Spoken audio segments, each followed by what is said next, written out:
Bonjour tout le monde. Voilà, on ne vient pas de très loin, hein, on est voisins. On a eu l'occasion déjà de venir quelques fois, apporter la parole de Dieu, et c'est toujours avec joie que nous le faisons. Nous retrouvons des visages connus, d'autres qu'on découvre aussi, et ça c'est la vie de l'Église. Alors on est heureux de voir les plus anciens, puis on est heureux aussi de voir les nouveaux qui s'ajoutent.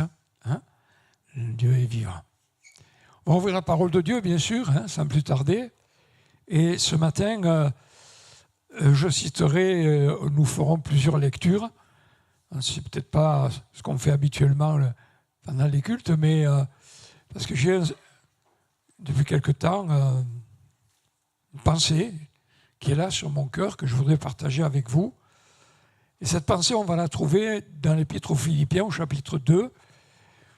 Et on va lire les versets 14 jusqu'au début du verset 16. Déjà ce matin, dans une prière, un frère parmi nous a dit quelque chose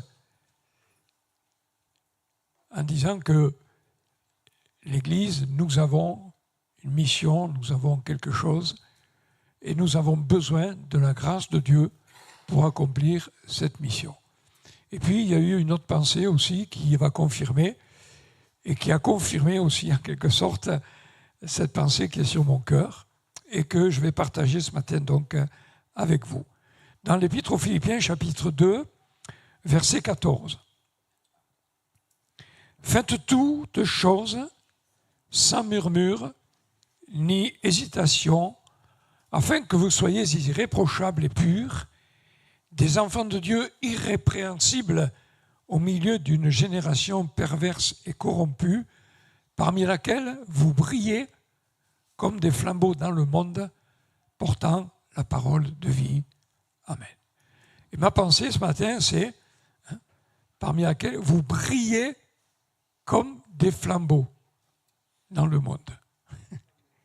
C'est pas vous devriez, c'est pas vous pourriez, mais Paul qui écrit aux Philippiens dit vous brillez. Et frères et sœurs, l'Église, l'épouse de Christ, elle brille dans le monde. Alors c'est peut-être pas ce que tout le monde pense. C'est vrai qu'elle pourrait faire beaucoup plus, beaucoup mieux, certainement. Mais l'Église brille dans le monde parce que c'est le plan de Dieu pour elle et pour lui. Que son Église brille comme des flambeaux dans le monde portant la parole de vie. Et ce verbe portant la parole de vie, ce n'est pas simplement d'être là comme aux Jeux Olympiques ou au défilé, etc., mais vraiment de faire éclater la lumière. Littéralement, ça fait référence, alors à l'époque, même ici en France, il y a eu cela aussi, au XIXe siècle ou avant, etc., lorsqu'il y avait les veilleurs dans les villes ou dans les villages, qui la nuit parcouraient les rues, veillaient un petit peu pour qu'il ne se passe rien de fâcheux, qui de temps en temps, pour certains, disaient il était l'heure, etc. Et en attendant, ils étaient là aussi au service de ceux qui, dans la nuit, puisqu'il n'y avait pas encore l'éclairage public comme aujourd'hui, devaient se rendre chez eux ou quelque part. Eux, avec leurs torches, venaient et puis les conduisaient, les accompagnaient jusqu'au lieu où ils devaient être. Et en fait, c'est là aussi la mission de l'Église, d'accompagner, d'amener les âmes à celui qui peut les sauver, le Seigneur. Souvent, quand on parle de l'Épître aux Philippiens, on pense tout de suite, et souvent vous l'avez entendu comme moi certainement, l'hymne à la joie. Parce qu'il y a beaucoup de joie dans cette épître, dans cette lettre. On fait beaucoup référence à la joie, mais il y a quand même aussi un élément important théologiquement au beau milieu de cette lettre, qui est ce qu'on appelle la kénose, un petit peu barbare, enfin il est grec en tout cas, simplement qui dit, n'est-ce pas, l'abandon de soi, la mort à soi. Et là, on fait référence à ce que Paul va dire au chapitre 2 de cette lettre, je ne vais pas vous le lire, mais relisez-vous chez vous, tranquillement, lorsqu'il parle de celui qui s'est dépouillé lui-même. Donc de ce Jésus qui n'a pas regardé comme une proie arrachée d'être égal avec Dieu, mais qui s'est dépouillé, c'est ça le mot kénos, qui s'est dépouillé, et qui est venu littéralement s'abîmer au milieu des hommes, non pas comme un grand dans ce monde, mais comme finalement un serviteur. Et quand nous traduisons serviteur dans la Bible, c'est assez, je dirais, doux, mais littéralement, Paul dit, prenant une forme d'esclave, doulos, forme d'esclave. C'est-à-dire un serviteur, mais le plus bas des serviteurs. Et il a été ainsi humilié, etc. Et Paul va prendre cet exemple-là pour dire, eh bien, ainsi, mes bien-aimés, travaillez à votre salut. Alors, je vais garder cette pensée du flambeau. Ça m'a touché le cœur et j'ai lu donc dans le texte original le mot fosteres. Fosteres qui n'est pas simplement une lumière ou quelque chose, mais un porteur, quelque chose qui porte la lumière. Et ça m'a fait penser au livre de l'Apocalypse, au chapitre 1, où Jean raconte ce qui lui est arrivé. Et là, il dit, moi Jean, alors, ce n'est pas forcément le texte que j'ai donné, mais moi Jean, votre frère, qui est par avec vous la tribulation, au royaume, la persévérance en Jésus, j'étais dans l'île appelée Patmos à cause de la parole de Dieu et du témoignage de Jésus. Et là, nous savons ce qui va se passer, tout le livre de l'Apocalypse est là. Alors, permettez-moi, petite parenthèse, de dire que le livre de l'Apocalypse, ce n'est pas un livre de catastrophe. Parce que nous, aujourd'hui, quand on parle d'Apocalypse, on parle de catastrophe. Chaque fois qu'il y a une catastrophe quelque part, on entend le mot « c'est apocalyptique ». Mais apocalypse, ça ne veut pas dire catastrophe. Apocalypse, ça veut dire révélation. Et le livre de l'Apocalypse, c'est le livre de la révélation de Jésus-Christ. En fait, nous, ce qui, souvent, et moi, pendant des années, ce qui a attiré mon regard, mon attention, ma pensée, c'est toutes les catastrophes, les fléaux, enfin, etc. Bon, il y en a beaucoup dans le livre. Mais en réalité, ce n'est pas ça l'essentiel du livre. Au travers de tout sens que ce livre montre, c'est Jésus.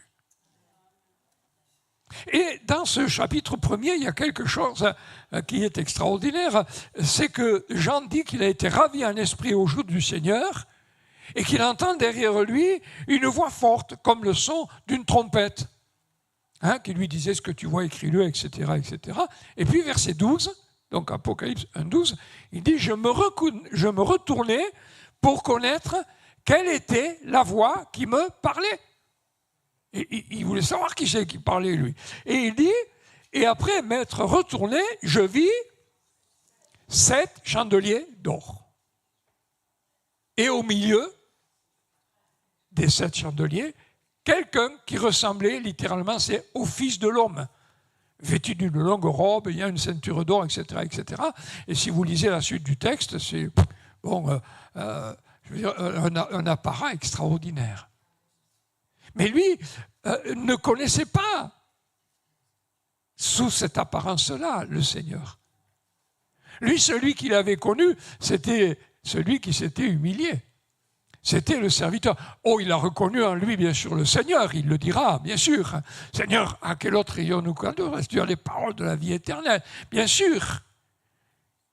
Il a eu du mal à comprendre aussi la mort de Jésus et la résurrection de Jésus.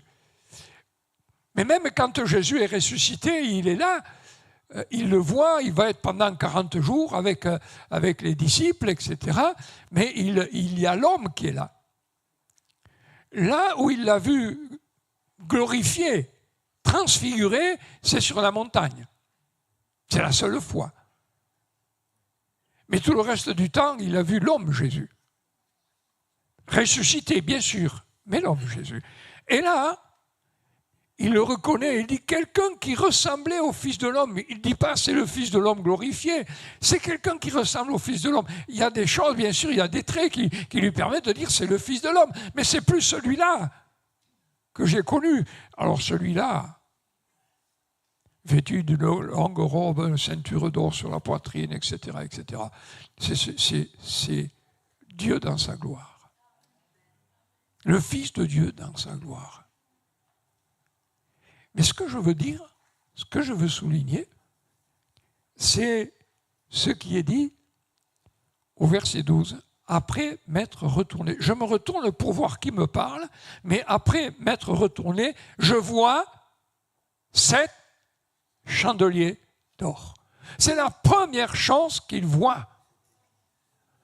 Et si on lit la suite du texte, bien sûr, le Seigneur est là au milieu des 7 chandeliers. Mais ce que je veux souligner ici, ce que je veux nous faire comprendre, c'est qu'en fait, ça, c'est la mission de l'Église. Comme Paul le dit aux Philippiens, de briller comme des flambeaux. Et littéralement, le mot grec aussi peut se traduire par chandelier. Ceux qui portent les lampes. C'est-à-dire ceux qui éclairent. Et ceux qui manifestent la gloire de Jésus-Christ. Et ça, c'est la mission de l'Église, frères et sœurs.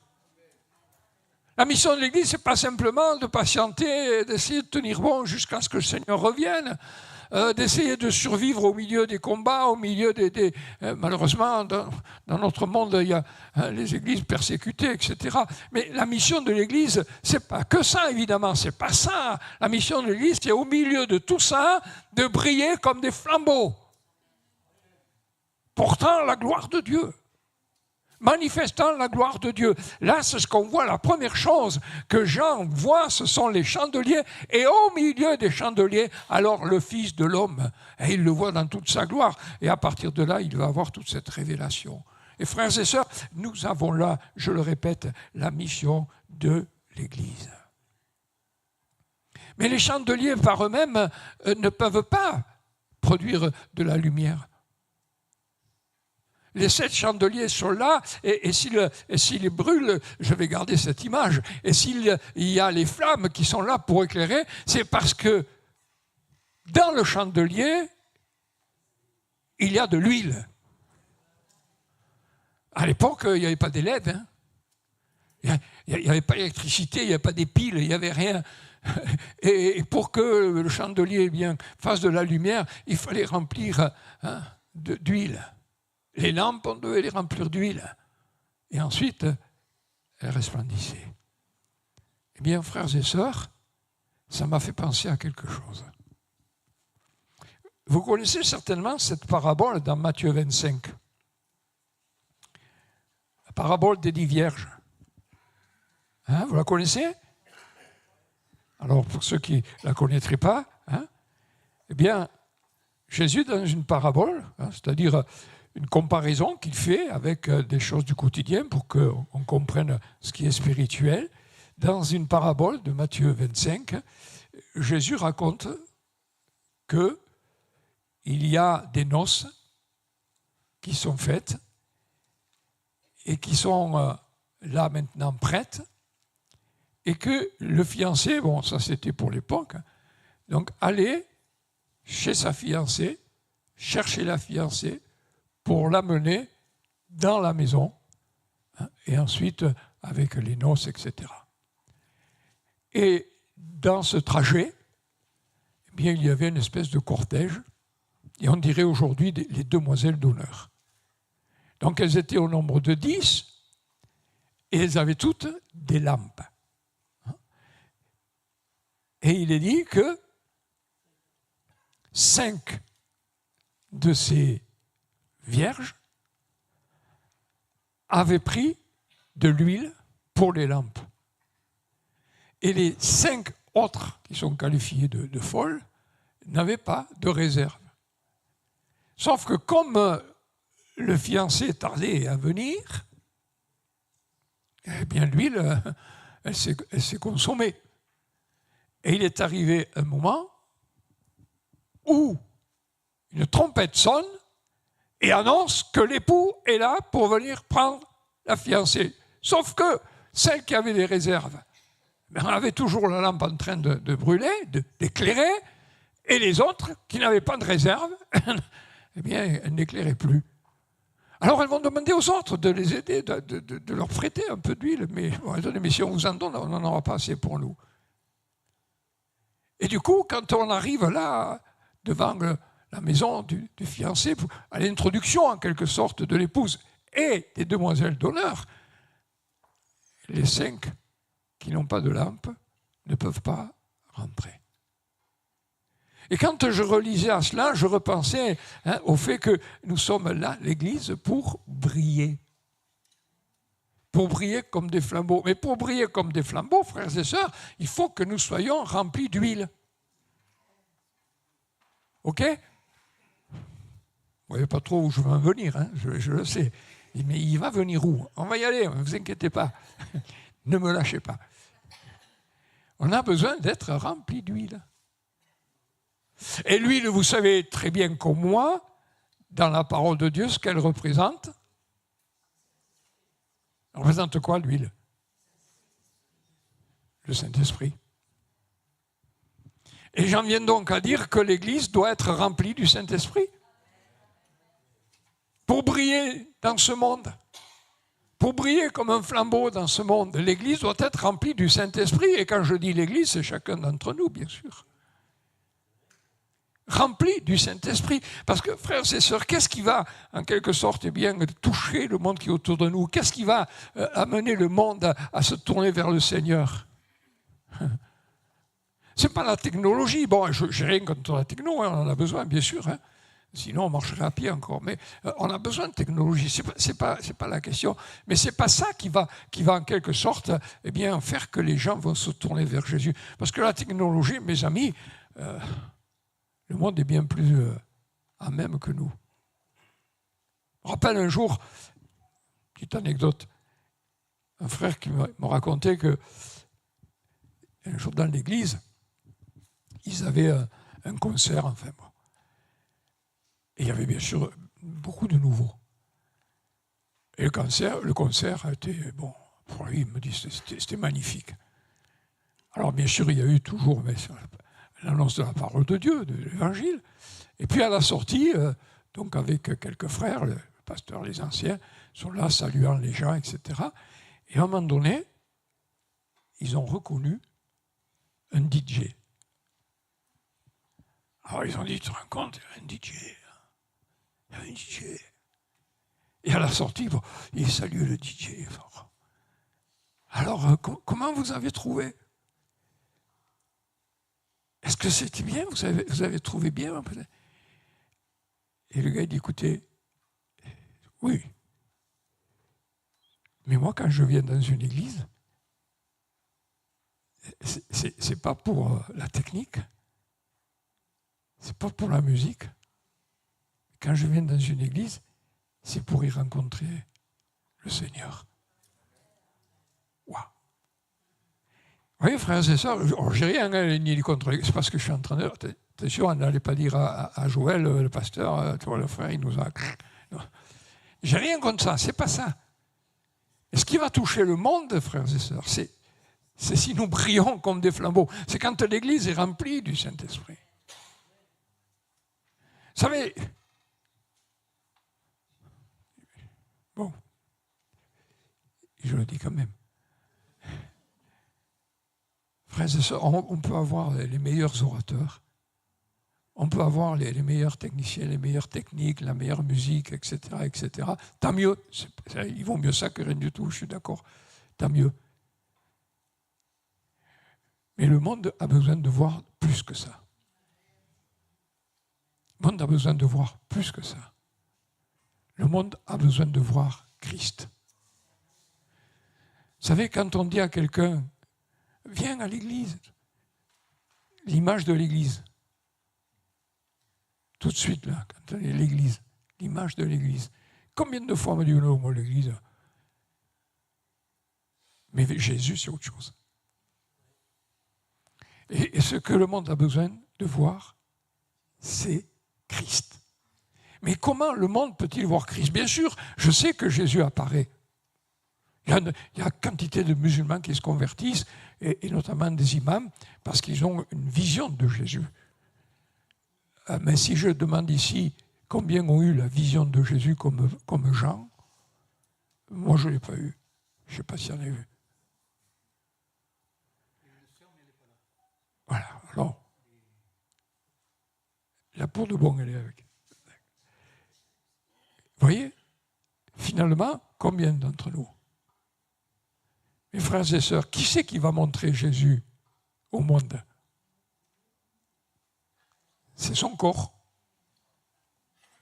Vous comprenez ce que je veux dire? Vous allez me dire, mais il va où là? Ne vous inquiétez pas. C'est son corps. Moi, ce que je vois de vous, c'est votre corps. Vous êtes d'accord? Moi, je ne vois pas votre âme. Je ne vois pas ce qu'il y a dans votre cœur. Je ne vois pas ce qu'il y a dans votre tête. Ça, je ne le vois pas. Je vois votre corps. Ce que vous voyez à moi, c'est le corps. Et ce dont le monde a besoin, pour voir Jésus, c'est de voir son corps. Et c'est qui le corps de Christ? C'est l'Église. Et pour que le corps soit resplendissant, brille comme un flambeau, il faut qu'il soit rempli de l'Esprit, frères et sœurs. Et j'en veux pour preuve ce que nous lisons dans le livre des Actes au chapitre 2. On a parlé de la Pentecôte ces jours-ci, enfin, je suppose. En tout cas, on en a beaucoup parlé dans les églises, etc. Mais généralement, quand on parle de la Pentecôte, on parle de quoi? Je suis un peu sourd, il faut. De l'effusion du Saint-Esprit, on est d'accord. Et souvent, quand on parle de la Pentecôte, on parle du parler en langue. Ils parlèrent tous en langue, c'est écrit, n'est-ce pas? Ils sont là et ils sont tous remplis du Saint-Esprit. Tout à coup, il vint du ciel un bruit comme celui d'un vent impétueux, acte 2, et il remplit toute la maison. Des langues semblables à des langues de feu apparurent, séparées les unes des autres, se posèrent chacun d'eux. Ils furent tous remplis du Saint-Esprit, se mirent à parler en d'autres langues, selon que l'Esprit leur donnait de s'exprimer. Et on pense à ça, on dit c'est formidable. La Pentecôte, je suis pentecôtiste, hein. Et la Pentecôte, c'est le parler en langue. On parle en langue. Et heureusement, il faut parler en langue. Et si ce n'est pas le cas, il faut le chercher. Il est dit, il donne le Saint-Esprit à ceux qui le lui demandent. Il faut le chercher. On l'a même chanté, être rempli de l'Esprit. On a besoin d'être rempli. Si on n'est pas rempli de l'Esprit, on n'éclaire pas. On ne brûle pas, on ne brille pas. On a besoin d'être rempli de l'Esprit. Mais être rempli de l'Esprit, ce n'est pas simplement parler en langue, frères et sœurs. Et dans ce texte, c'est ce qu'on voit. Alors, bien sûr, c'est formidable. Moi, je suis tout à fait pour 100% avec ça.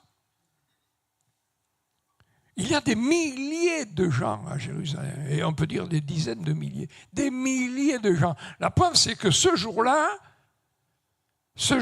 avec une seule prédication, hein, ce jour-là, combien de convertis? 3000. Moi, il faut 3000 prédications pour qu'il y ait un qui se convertisse. Là, il y a... Ils sont remplis du Saint-Esprit, ils se mettent parler en langue, etc. Et qu'est-ce qui touche les gens? C'est pas le parler en langue. Ça les interpelle, ce qui est différent. Ils sont interpellés, n'est-ce pas? Il est dit, au bruit qui eut lieu, la foule accourut, elle fut confondue. Ils étaient tous dans l'étonnement et la surprise. Comment les entendons-nous parler en langue? Alors, il y avait là un listing des langues, à peu près tout le bassin méditerranéen et au-delà. Et comment est-ce qu'on les entend parler en langue? Alors là, il y a ce qu'on appelle une xénolalie, c'est-à-dire ils parlaient une langue étrangère. Ils n'avaient pas appris, il le dit, ils sont galiléens, enfin, etc. Ils sont tous dans l'étonnement et ne savaient que penser. D'autres se moquaient. Et puis Pierre vient se présenter devant cette multitude. Vous imaginez Pierre qui a fui, qui a renié Jésus, parce qu'il a eu peur. Entre-temps, bien sûr, il y a tout ce qui s'est passé. Il est bouleversé, Pierre. Il est complètement transformé, Pierre. Là, en plus, il vient d'être rempli de l'Esprit. Et là, il sort devant des milliers de gens. Et puis si vous lisez donc sa prédication, mes amis, rempli de l'esprit. Hein. Il ne parle pas en langue, mais ça y va. Alors je ne vais pas dire, mais cet homme livré, vous l'avez crucifié. Ouh. Il n'aurait jamais dit ça avant. Il est rempli de l'esprit. Le message est là, et c'est là, n'est-ce pas, que nous voyons toute la différence. Et il est dit, après avoir entendu ce discours, il jure le cœur vivement touché. Et il dira à Pierre aux autres apôtres, « Hommes frères, que ferons-nous? Repentez-vous, hein, que chacun de vous soit baptisé. » C'est ça qui les a touchés. Ce n'est pas simplement le parler en langue. Là, ils n'ont rien compris, ils se demandaient ce qui se passait, etc. Ils comprenaient les langues, mais ils ne comprenaient rien à ce qui se passait. Mais par contre, ils sont interpellés. Certes, ils sont là, ils viennent voir ce qui se passe. Mais qu'est-ce qui les touche? C'est la parole d'un homme rempli de l'esprit. Et ils ont le cœur littéralement transpercé, dit le texte. Et en ce jour-là, le nombre des disciples s'augmenta d'environ 3000 âmes. Il n'est pas dit des sympathisants, des membres ou je ne sais pas quoi, mais le nombre des disciples, mes amis, une fois disciples. Et après vient le reste, ils persévéraient dans l'enseignement de l'apôtre, dans la communion fraternelle, dans la fraction du pain, dans les prières. Et au verset 43, qu'est-ce qu'il est dit? La crainte s'emparait de chacun. Et il se faisait beaucoup de prodiges, de miracles par les apôtres. Tous ceux qui croyaient étaient dans le même lieu. Ils avaient tout en commun. Verset 48, ils faisaient chaque jour tous ensemble, assidus au temple. Ils rompaient les pains dans les maisons, prenaient leur nourriture avec joie, simplicité de cœur, louant Dieu, trouvant grâce auprès de tout le peuple. Et le Seigneur ajoutait chaque jour à l'Église ceux qui étaient sauvés. Remarquez qu'il n'est pas dit, le Seigneur ajoutait chaque jour à l'Église ceux qui devaient être sauvés. Mais ceux qui étaient sauvés, en fait, ils étaient déjà sauvés avant, et ensuite, eh bien, ils venaient dans l'Église. Ils étaient ajoutés à l'Église. Mes amis, on a besoin d'être remplis de l'Esprit. Parce que la Pentecôte, c'est ça. Pas simplement parler en langue. Et je vous invite tous, bien sûr, hein, à parler en langue.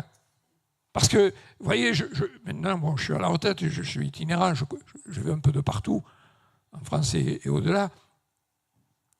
Mais je trouve que de moins en moins, on entend des dons spirituels dans les églises. Parfois même, des réunions sans même un don spirituel. Une manifestation de l'esprit. Vous voyez, c'est pour ça que je dis, il faut que nous retrouvions ce feu, frères et sœurs. Il faut que nous retrouvions cela, cette plénitude d'huile, être rempli de l'esprit. Parce qu'un chandelier ne peut flamber, ne peut produire de la lumière s'il n'est pas rempli d'huile. C'est pour ça que je parlais des vierges tout à l'heure. Et frères et sœurs, l'église que nous sommes, je ne parle pas simplement de l'église locale, mais l'église en général que nous sommes, elle a besoin d'être remplie de l'esprit. C'est ce que Paul disait aux Philippiens, afin que vous brillez comme des flambeaux au milieu d'une génération perverse et corrompue. Et quand Paul dit perverse, il emploie un mot, scoliose. La scoliose. Je ne sais pas si vous savez ce que c'est la scoliose. Hein, c'est une déformation de la colonne vertébrale qui fait que... Donc il dit cette génération, enfin il parle de sa génération, il peut parler de la nôtre aussi. Mais comment est-ce qu'on peut briller, être rempli de l'esprit, mais ça ne suffit pas. Alors je vous invite à lire avec moi dans le livre de Juges, des Juges au chapitre 7. Et là on parle de Gédéon. Alors on va me dire, qu'est-ce qu'il vient faire Gédéon? On va voir qu'est-ce qu'il vient faire Gédéon. Gédéon, ce qu'il vient faire, c'est que c'était un peu comme Pierre avant, c'était pas un gars, c'était pas un foudre de guerre, Gédéon. Alors bien sûr, il y a une occupation, enfin, il y a toute une misère là. Et puis le Seigneur, enfin un ange vient voir et parle. Et qui interpelle vaillant héros. Et il lui dit, bon, ben, c'est toi qui vas aller délivrer. Alors ça, c'est une chose, mais enfin. Et puis finalement, alors je passe sur les détails, il va lever une armée. Des milliers. Et ils vont partir pour aller combattre contre les Philistins. Et à un moment donné, on s'arrête parce qu'il y a de l'eau, il faut qu'on boive, etc. Et à un moment donné, le Seigneur dit à Gédéon, il y en a trop. Il y a trop d'hommes là. Il faut faire un tri. Alors, vous savez, on pourrait se dire, mais Dieu, en matière de stratégie de guerre, c'est pas le top. Il y a des milliers qui vont combattre contre des milliers, il dit non, il y en a trop en avant. Alors, bon, je passe sur les détails. Et puis, au verset 16, il est dit, il divisa en 3 corps les 300 hommes. Il ne lui reste que 300 hommes. Et il leur remit à tous des trompettes et des cruches vides avec des flambeaux dans les cruches. Il leur dit, vous me regarderez, vous ferez comme moi.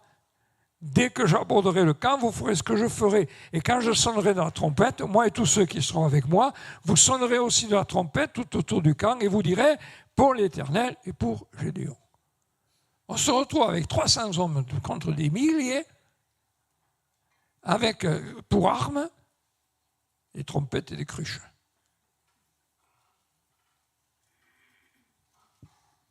Moi, ce que j'admire, c'est les gars qui y sont allés.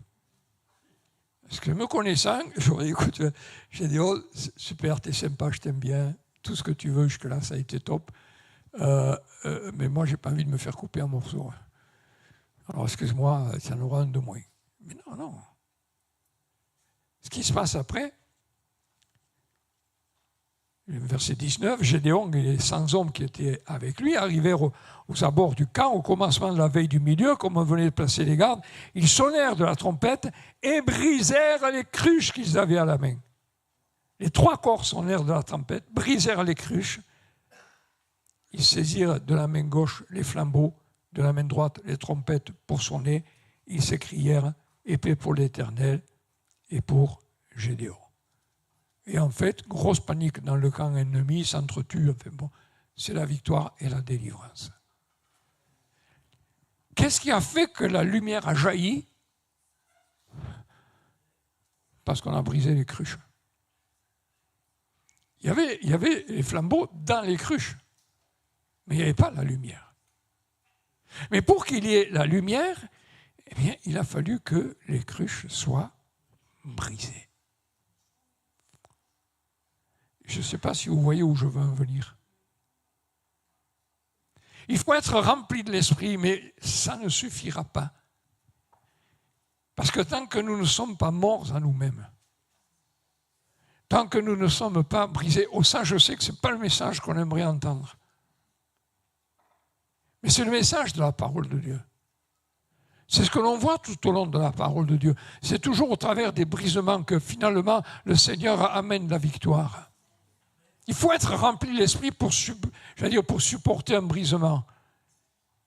Et lorsqu'on est rempli de l'esprit, et je vais voir tout à l'heure encore un texte, il faut que nous permettions au Seigneur de nous briser dans notre être intérieur, dans notre moi, notre vieil homme ou notre vieille femme. Parce que finalement, c'est ça qui nous empêche de briller comme des flambeaux. La victoire était là, Dieu est là, il donne la victoire. Les moyens, c'est ce que je disais tout à l'heure, ça nous paraît parfois complètement, idiot même. Mais ce n'est pas possible, ce n'est pas avec ça qu'on va faire quelque chose. Mais Seigneur, il n'y a pas autre chose, etc. Et tant qu'on ne sera pas brisé dans notre volonté propre, on ne pourra pas faire jaillir la lumière. Il n'y a pas que ce texte-là qui le dit. Regardez, dans Matthieu, dans Jean, Matthieu 26 aussi, mais dans Jean. Dans l'évangile selon Jean, chapitre 12. Voilà. Au verset 12. Au verset 1, pardon. Jean 12, 1. 6 jours avant la Pâque, Jésus arriva à Béthanie où était Lazare qu'il avait ressuscité des morts. Là, on lui fit un souper. Marthe servait. Et Lazare était un de ceux qui se trouvaient à table avec lui. Marie, ayant pris une livre d'un parfum d'un nard pur de grand prix, oignit les pieds de Jésus. Elle lui essuya les pieds avec ses cheveux et la maison fut remplie de l'odeur du parfum.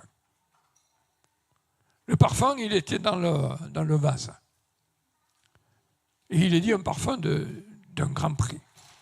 D'après les commentateurs, les historiens, ça valait une fortune.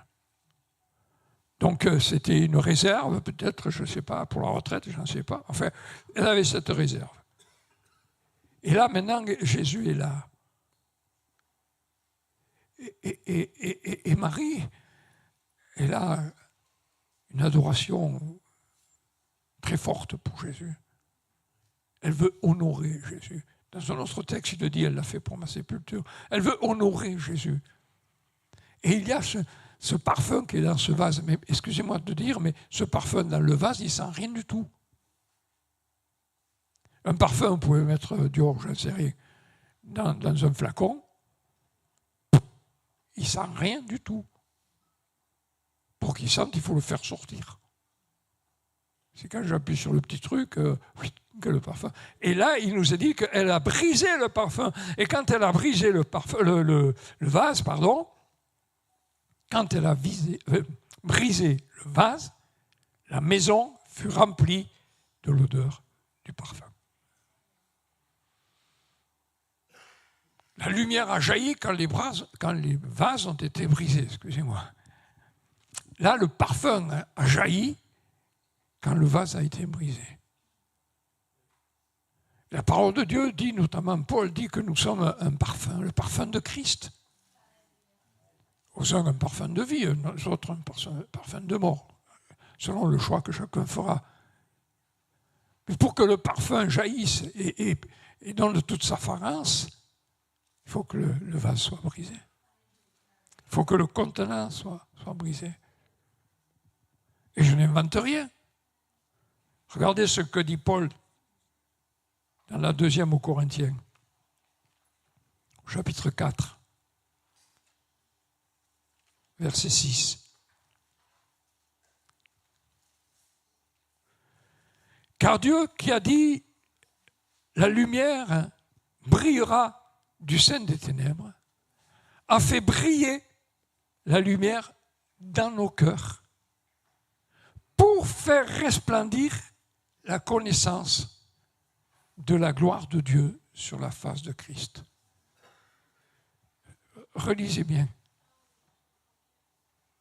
Dieu qui a dit « La lumière brillera du sein des ténèbres » a fait briller la lumière dans nos cœurs pour faire resplendir la connaissance de la gloire de Dieu sur la face de Christ. Alors, d'autres versions sont peut-être moins compliquées, disons. Ce que Paul est en train de dire, c'est que finalement, Dieu a mis en nous la lumière. Il a fait briller la lumière dans nos cœurs. Pourquoi faire ? Pour que la lumière jaillisse, pour que la lumière resplendisse. Et qu'en resplendissant, faire resplendir la connaissance de la gloire de Dieu sur la face de Christ. C'est ça, mes amis, la mission de l'Église. C'est ça. Faire resplendir la connaissance de la gloire de Dieu. Comme Paul disait tout à l'heure, de briller comme un flambeau au sein d'une génération perverse et corrompue qui est dans les ténèbres. C'est ça la mission de l'Église, au-delà de tout le reste. Il faut être rempli de l'Esprit pour cela, on est d'accord. Et c'est pour ça que Paul dira ensuite, verset suivant, le verset 7, « Nous portons ce trésor dans des vases de terre, afin que cette grande puissance soit attribuée à Dieu et non pas à nous. » On retrouve le vase, le contenant. Nous portons ce trésor que nous voulons devoir ensemble, mais dans des vases de terre, mes amis. Pour que cette grande puissance soit attribuée à Dieu et non pas à nous. Dieu se sert des choses faibles pour confondre les fortes. L'Église n'est pas là pour épater le monde. L'Église est là pour faire briller Christ. Apocalypse nous dit que quand Jean s'est retourné, la première chose qu'il a vue, c'est les chandeliers. Et les chandeliers lui ont fait voir qui était Christ là au milieu. Alors, ce n'est pas les chandeliers qui ont produit Christ. Il était là au milieu des églises. Comme il est là ce matin au milieu de nous. Il est lui, toujours aussi glorieux, toujours aussi majestueux. C'est le roi des rois, c'est le Seigneur des seigneurs. Mais ça, le monde, mes amis, dites-le lui, vous rironnez. Et ce n'est pas avec les paroles, ce n'est pas avec, je reviens à ce que je disais tout à l'heure, avec tout ce qu'on peut employer, etc. Mais c'est quand on est rempli de l'esprit et qu'on a été brisé pour que le Seigneur puisse se manifester ainsi et que le monde voit. Un jour, le monde verra. Je reviens à l'Apocalypse, si vous lisez dans l'Apocalypse, à un moment donné, il est parlé de celui qui est assis sur un cheval. Alors, ne pas confondre le chapitre 12, où il est question d'un qui est assis sur un cheval blanc avec un arc à la main, etc. Ça, c'est l'Antichrist. Et puis, un peu plus loin, il y a un peu la même image, sauf que celui qui est assis sur le cheval blanc, il n'a pas un arc à la main, il a une épée qui sort de sa bouche. Et il est dit qu'il vient pour paître les nations avec une verge de fer. Et ce Jésus est là, au milieu de nous ce matin. Alors il n'est pas là au milieu de nous avec cette épée qui sort de la bouche, parce que l'épée qui sort de la bouche dans ce texte-là, c'est ce qu'on appelle la ronfaïa. C'est une énorme épée comme employaient autrefois les chevaliers, les stocks, comme on disait. Et celle-là, elle ne fait pas dans la dentelle, celle-là, elle tchouc, tchouc, tchouc. Mais la parole de Dieu, elle, que l'on trouve dans l'Épître aux Hébreux, où il est, n'est-ce pas, il dit, ou encore l'épée de l'Esprit qui est la parole de Dieu dans l'Épître aux Éphésiens, celle-là, c'est Makaïra, c'est une autre épée. C'est une épée beaucoup plus fine, qui travaille finement. Les sacrificateurs s'en servaient pour séparer dans les sacrifices, séparer les graisses, etc. Enfin bref, on ne va pas rentrer dans les détails. Ou quand Jésus parle de celui du vigneron qui taille la vigne, qui taille le cep pour qu'il produise plus de fruits, c'est cette Makaïra aussi. Et la parole de Dieu, elle fait cette œuvre. Mais il arrive un jour où eh bien, la parole de Dieu qui sera là, qui viendra en la personne de Jésus, eh bien, sera une autre. C'est plus l'Évangile.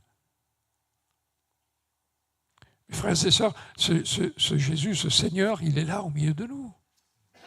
OK? Vous le croyez quand même? Parce que sinon, ça sert à quoi? Hein? Ça servait à quoi? On peut avoir de beaux décors, on peut avoir de belles choses, mais si le Seigneur n'est pas là, ça ne sert à rien. On va passer un petit moment, c'est bien, c'est sympa, etc. Mais regardez à la Pentecôte ce qui s'est passé. Les milliers de gens qui étaient là, c'était qui? C'était ou des prosélytes, hein, ou des craignants Dieu, comme l'on disait, et bien sûr, forcément, les Juifs de la diaspora. Ils venaient tous les ans là. Et puis il y avait toute une série, certains faisaient toute la série, hein, la Pâque, fête des prémices, les pains sans levain, et la Pentecôte, donc le 50e jour. Et ces milliers étaient là, mais tous les ans, des milliers et des milliers de gens venaient. Et ils célébraient la Pâque. Et ils célébraient la Pentecôte, enfin, etc. Ils célébraient, et puis ils repartaient comme ils étaient venus. Il y a un texte qui nous dit, n'est-ce pas, un jour, il y a une fête aussi qui était célébrée.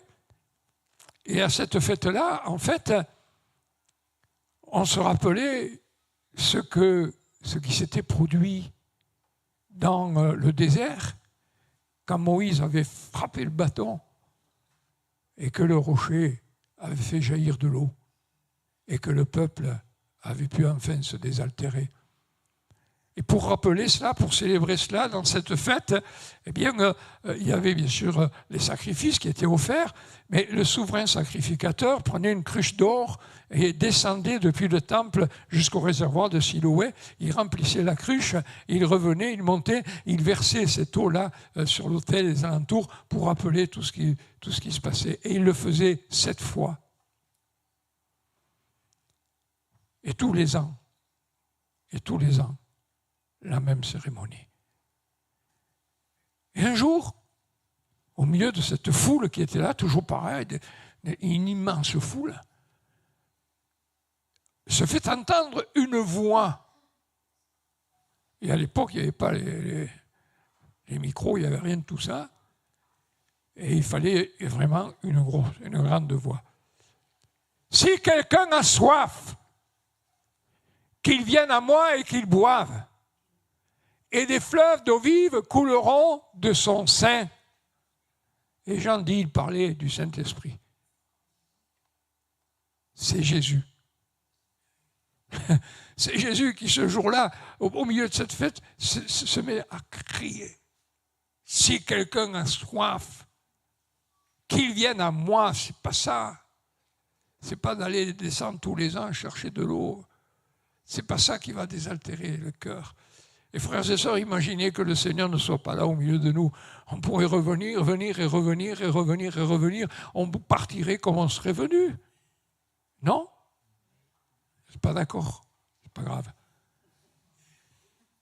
Mais on partirait comme on serait venu. Je veux dire, ce qui est extraordinaire, c'est que le Seigneur est là au milieu de nous. Que son esprit est à l'œuvre là au milieu de nous. Et que son souhait, c'est de nous remplir de son esprit. C'est que nous soyons remplis du Saint-Esprit, parce que si nous ne sommes pas remplis du Saint-Esprit, nous ne pouvons pas être, n'est-ce pas, les flambeaux qui brillent. Mais en plus de ça, bien permettons au Seigneur de briser en nous, n'est-ce pas, tout ce qui retient de sa gloire de se manifester. Frères et sœurs, c'est ça aussi. Le Saint-Esprit est là, pas simplement pour que, eh bien, on soit heureux, joyeux, enfin, bien sûr qu'on l'est, j'espère en tout cas. Pas simplement pour qu'il y ait des dons spirituels, mais pour que nous soyons remplis de l'Esprit. Et vous avez remarqué dans le livre des Actes des Apôtres, ce serait une étude à faire intéressante, combien de fois il est dit, ils furent tous remplis du Saint-Esprit. Il y a eu la Pentecôte, mais tout de suite après la Pentecôte, si on lit encore un peu plus loin, eh bien, ils sont remplis du Saint-Esprit. Et puis on va plus loin, et au chapitre 4, eh bien, ils vont être aussi remplis du Saint-Esprit. Pierre et Jean ont été arrêtés après la guérison du boiteux au temple.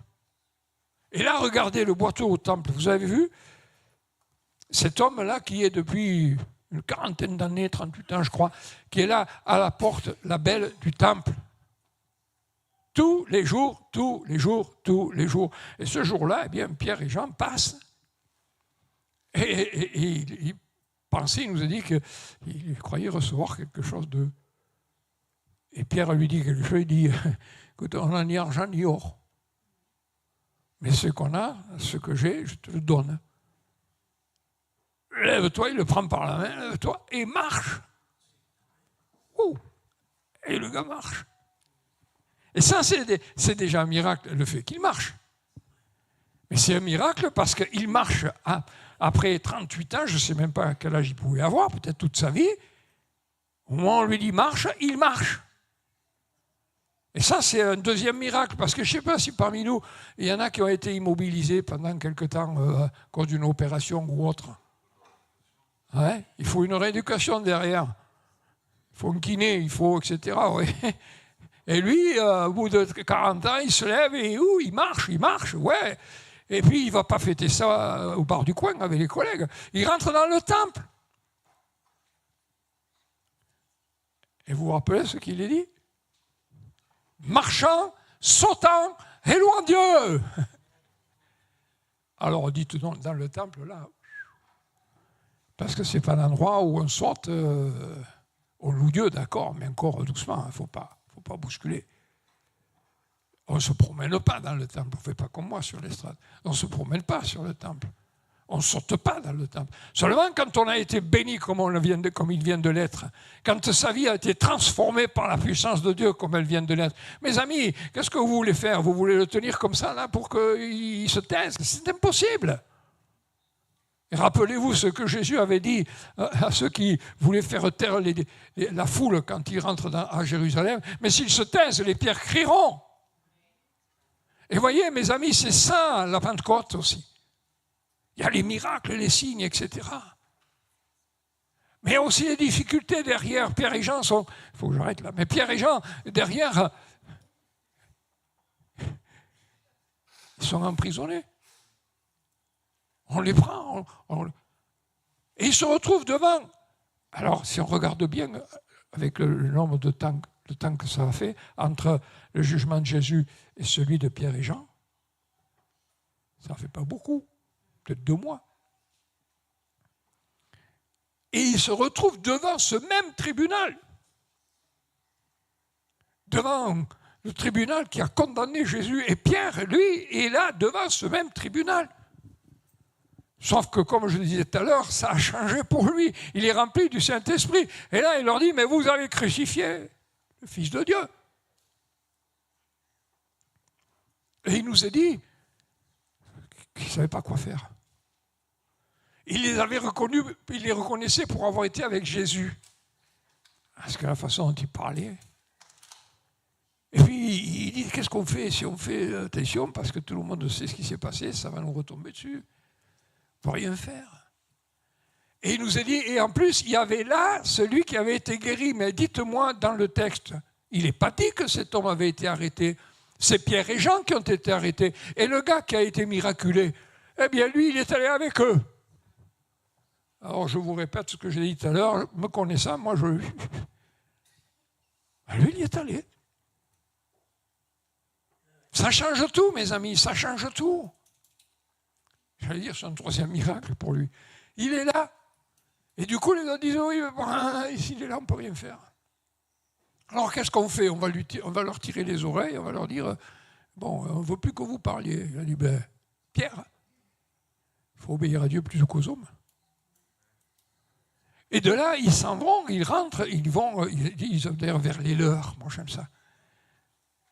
C'était une réunion de prière.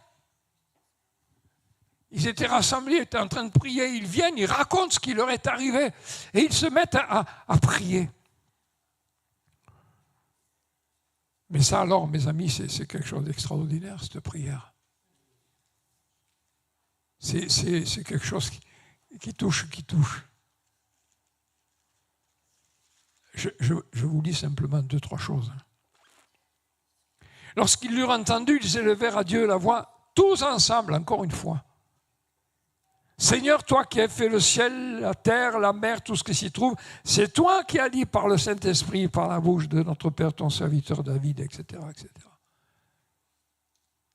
Et ils emploient un mot là, Seigneur, on n'aimerait pas trop en français l'employer, despotesse, despote. Quand on parle d'un despote, nous on parle d'un tyran. Hein. Et eux sont en train de dire à Dieu, c'est pas un tyran, c'est celui qui finalement fait ce qu'il veut et que personne ne peut rien y faire. Et il va dire, finalement, tout ce qui est arrivé, c'est toi, le despote, qui a tout programmé. Donc de toute façon, il n'y a pas de problème. Mais il nous a dit, maintenant, Seigneur, vois leurs menaces. Et donne à tes serviteurs d'annoncer ta parole avec une pleine assurance. En étendant ta main pour qu'il se fasse des guérisons, des miracles, des prodiges, par le nom de ton saint serviteur Jésus. Quand ils eurent prié, le lieu où ils étaient assemblés trembla, ils furent tous remplis du Saint-Esprit et ils annonçaient la parole de Dieu avec assurance. Voilà l'Église remplie de l'Esprit, frères et sœurs.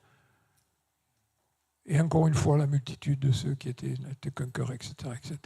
On retrouve toujours les mêmes choses. Le monde a besoin de ça. Le monde a besoin de voir une église remplie de l'esprit. C'est ça qui va toucher. C'est ça qui va toucher. La persécution, vous lisez le livre des Actes, ça n'a pas empêché la persécution. Ça n'a pas empêché qu'il y a eu bien un Étienne qui a été lapidé, un Jacques qui a été décapité. Ça n'a pas empêché, bien sûr. Mais le témoignage des païens qui parlaient de l'Église, c'est ces gens qui ont bouleversé le monde. On va dire aux apôtres, n'est-ce pas, qu'ils ont mis la panique à Jérusalem. Et c'est les non-croyants qui disent ça. Ils ont bouleversé le monde. En fait, ils l'ont mis à l'envers. Hein, parce que le monde, il a été renversé. Ils l'ont mis à l'endroit. Et frères et sœurs, je m'arrête. C'est ça l'Église. J'aurais de quoi dire encore. Mais c'est ça l'Église. Est-ce que nous voulons être cette Église remplie de l'Esprit ? Je ne parle pas, bien sûr, qu'on soit, je disais tout à l'heure, parler en langue, etc. Mais une Église remplie de l'Esprit. Flambeau qui brille au milieu d'une génération qui vit dans les ténèbres. Et les ténèbres s'épaississent, on est d'accord ? Est-ce que l'on veut ça ?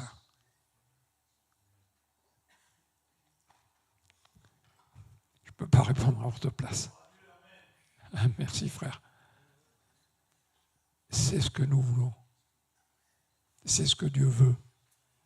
Que nous brillons comme des flambeaux dans le monde, au sein de notre génération. Amen. Je rends grâce et je vous libère. Seigneur, merci, parce que ta parole bouleverse. Elle bouscule. Et parfois, c'est vrai, Seigneur, elle nous percute même.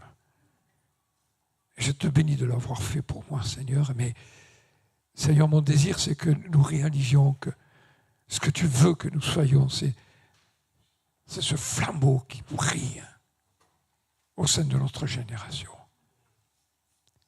Seigneur, permets que nous soyons tous autant que nous sommes ici remplis de l'Esprit. Et que, Seigneur, nous puissions ainsi apporter ce témoignage puissant dans ce monde qui est perdu. Au-delà des traditions, au-delà, Seigneur, des choses, Seigneur, qui sont répétées, qui depuis des siècles, Seigneur, finalement n'ont rien changé. Seigneur, viens et fais ton œuvre à nous. Et si nous avons besoin d'être brisés, eh bien brise-nous, Seigneur, pour que ton nom soit glorifié, pour que, Seigneur, resplendisse la connaissance de la gloire de Dieu sur la face de Christ. Au nom de Jésus.